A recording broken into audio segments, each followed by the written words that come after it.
মানুষ কিয়ামতের পূর্বে এমনভাবে ঈমান হারা হবে যে আল্লাহর হাবিব বলছেন, কোনো মানুষ সকালে মুমিন থাকবে, সন্ধ্যা হতে হতে ব্যক্তি কাফের হয়ে যাবে। এই হাদিসটা সহিহ হাদিসের একাধিক গ্রন্থে সংকলিত হয়েছে। তিরমিজির 2195 নম্বর বর্ণনায় হাদিসটা এসেছে।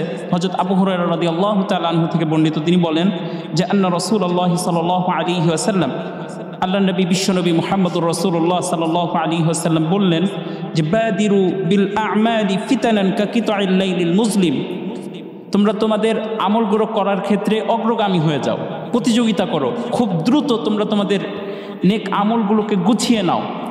ওই দিন আসার পূর্বে, যেই দিন অন্ধকার রাতের অন্ধকারের মতো তোমাদের উপর একটার পর একটা বিপর্যয় ফিতনা আসতে থাকবে।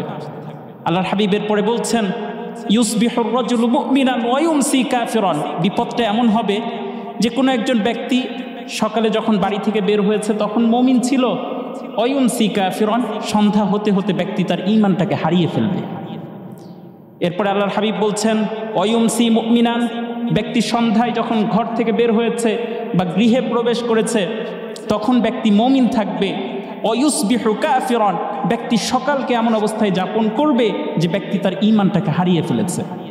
মুহতারাম উপস্থিতি, আল আদাবুল মুফরাদের 721 নম্বর বর্ণনা ইমাম বুখারী রাহিমাহুল্লাহ একটা হাদিস নিয়ে এসেছেন যে আল্লাহর হাবিব বিশ্বনবী মুহাম্মদুর রাসূলুল্লাহ সাল্লাল্লাহু আলাইহি ওয়াসাল্লাম বলছেন লা শিরকু ফীকুম আখফা মিন দাবিবিন নাম, শিরক এতটাই সন্তর্পণে, এতটাই অগোচরে, এতটাই ক্ষুদ্রভাবে, এতটাই তুচ্ছতার সাথে তোমাদের মাঝে প্রবেশ করবে যে পিপিলিকার চলাচল যেভাবে কোনো মানুষ খেয়াল করতে পারে না, পিপিলিকার চলাচল যেভাবে কোনো মানুষ লক্ষ্য করে না, ঠিক সেভাবেই মানুষের অগোচরেই তার মাঝে শিরকের প্রবেশ ঘটবে। নাউজুবিল্লাহি মিন যালিক।